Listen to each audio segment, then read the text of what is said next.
नमस्कार दोस्तों, मैं हूँ आपकी अनीता सिंह। हम पढ़ रहे थे अलंकार। अलंकार में कल हम लोगों ने व्यतिरेक अलंकार को देखा। आज हम पढ़ेंगे दृष्टांत अलंकार। अगर आपने वीडियो को लाइक और सब्सक्राइब नहीं किया है तो प्लीज़ वीडियो को लाइक और सब्सक्राइब कर लीजिए। चलिए शुरू करते हैं आज का वीडियो। दृष्टांत अलंकार, जहाँ दो पंक्तियों में परस्पर बिंब प्रतिबिंब का भाव व्यक्त हो वहाँ दृष्टांत अलंकार होता है। जहाँ दो पंक्तियों में परस्पर बिंब प्रतिबिंब का भाव व्यक्त हो वहाँ दृष्टांत अलंकार होता है। जहाँ किसी बात को उदाहरण के माध्यम से स्पष्ट किया जाए तथा उदाहरण सूचक शब्दों का प्रयोग नहीं किया जाए वहाँ दृष्टांत अलंकार होता है।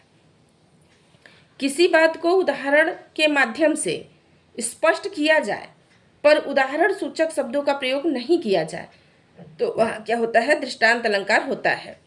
उदाहरण सूचक शब्द जैसे तैसे, यथा, जथा, अस, जस, ज्यों त्यों आदि ये होते हैं और इनका प्रयोग नहीं किया जाए तो दृष्टांत अलंकार होते हैं। अगर हम इनका प्रयोग करते हैं तो वो उदाहरण अलंकार हो जाएगा। देखिए, इसको फिर से समझिए। जहाँ एक बात कहकर उसी से मिलती जुलती दूसरी बात कही जाए लेकिन बातों में समानतावाचक शब्दों का प्रयोग नहीं किया जाए। समानतावाचक कौन? यथा, जथा, य, अस, जस, ज्यों त्यों इन शब्दों का कहीं भी प्रयोग नहीं किया जाए तो वहाँ पे कौन सा अलंकार होता है? दृष्टांत अलंकार होता है। चलिए इसका उदाहरण देखेंगे तो हमें अच्छे से समझ में आएगा। सठ सुधरहि सत संगति पाई। सठ यानी बुरा व्यक्ति सुधर जाता है, सत यानी अच्छे व्यक्ति का संगति पाकर। पारस परस कुधातु सुहाई। पारस पत्थर जो है उसके स्पर्श से, पारस पत्थर के स्पर्श से कू धातु यानी लोहा भी सोना बन जाता है। ठीक वैसे ही जो है सठ व्यक्ति, बुरा व्यक्ति अच्छे व्यक्ति की संगति पाकर जो है क्या करता है? सुधर जाता है, अच्छा व्यक्ति बन जाता है। तो यहाँ पहली दूसरी पंक्ति में दिया है पारस परस कुधातु सुहाई। तो यहाँ पे जो है दूसरी पंक्ति में पारस यानी पत्थर के स्पर्श से, पारस पत्थर के स्पर्श से कुधातु लोहे को सोना जो है बनते बताया गया है। और पहली पंक्ति में जो है बताया गया है कि सठ यानी बुरा व्यक्ति अच्छे व्यक्ति की संगति पाकर सुधर जाता है। यानी दोनों पंक्तियों में बिंब प्रतिबिंब का भाव व्यक्त हो रहा है तो यहाँ दृष्टांत अलंकार हो जाएगा।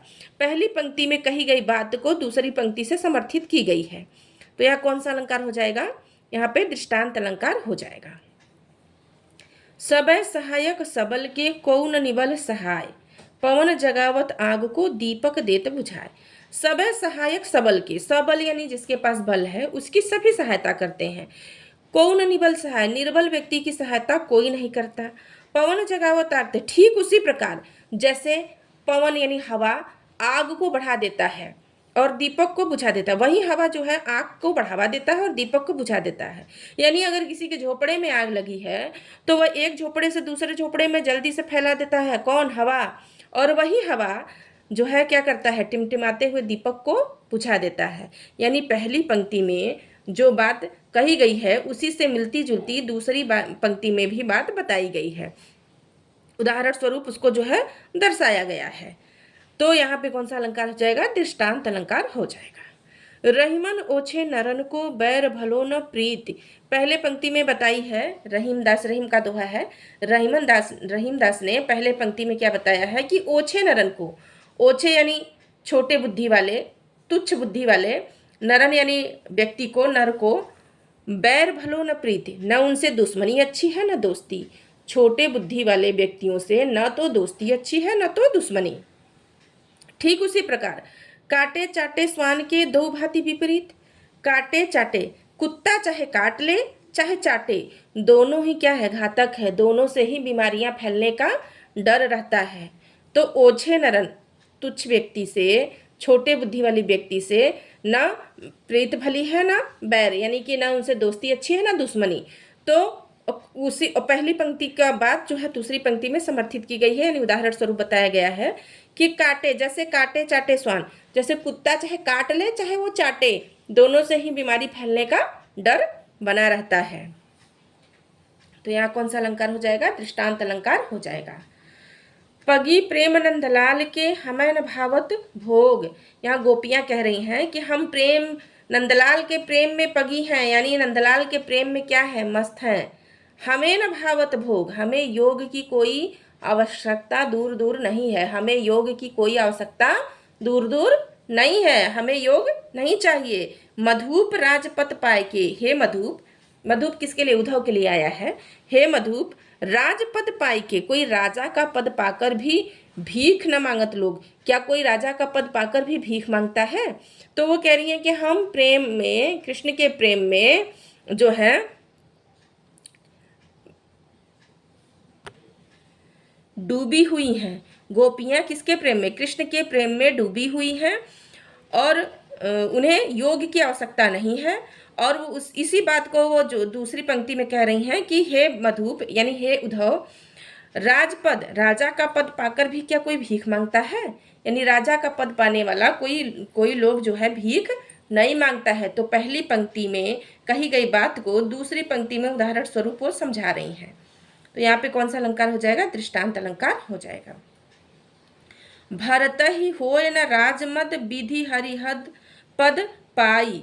भरत ही होय न राजमद विधि हरिहर पद पाई। कबहुक काजी सीकरनी क्षीर सिंधु बिलगाई। यहाँ भरत को राजमद, भरत को राज्य मिल जाने से यानी उन्हें अहंकार नहीं हो सकता। भरत जैसे व्यक्ति को, जो धीर है, गंभीर है, जो सच्चा भक्त है, उसे भला राज्य पाने का कोई अहंकार कैसे हो सकता है। विधि हरिहर पद पाई, चाहे उसे ब्रह्मा का, विष्णु का, महेश का कोई भी पद जो है आप दे दीजिए, वो किसी भी पद को पाकर जो है उसे अहंकार नहीं हो सकता।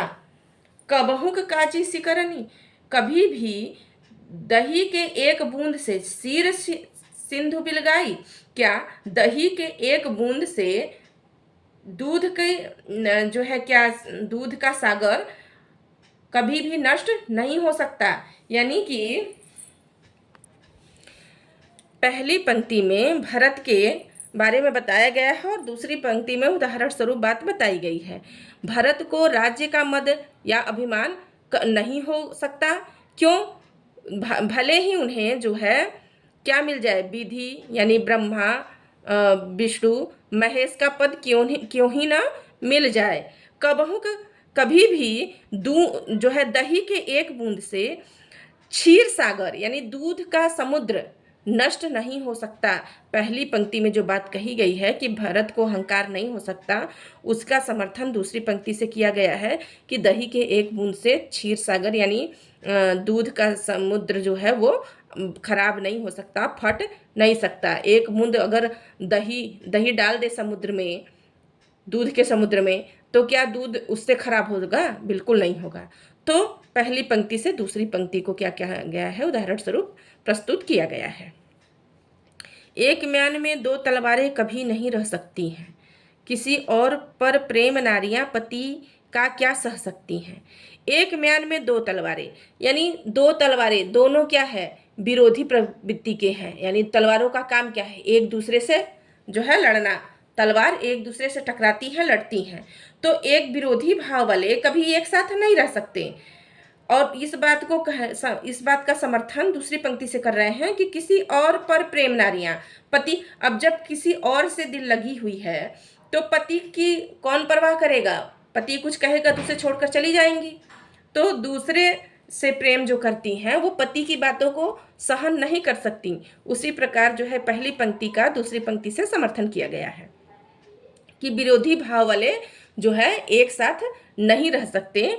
क्यों नहीं रह सकते, इसका उदाहरण स्वरूप बताया गया है कि किसी पर प्रेम नारियां पति की क्या सह सकती हैं, कि किसी और से जो प्रेम कर रही हैं वो पति की बातों को नहीं सहन कर सकती। अगर उसके अत्याचारों को बिल्कुल नहीं सहन करेंगी, बातों को नहीं सहन करेंगी, अत्याचार तो दूर की बात है, आजकल तो अंधेरा चल रहा है।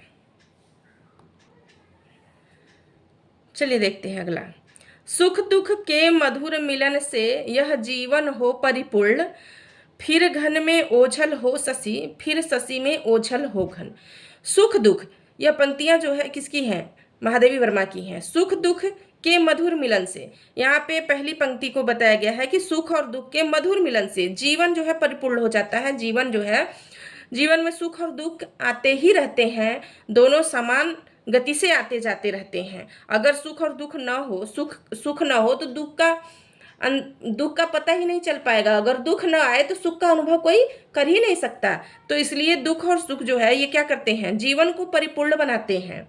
इसी बात को जो है वो समर्थित करती हैं नीचे पंक्ति से कि फिर घन में हो शशि, फिर घन में ओझल हो शशि, फिर शशि में ओझल हो घन।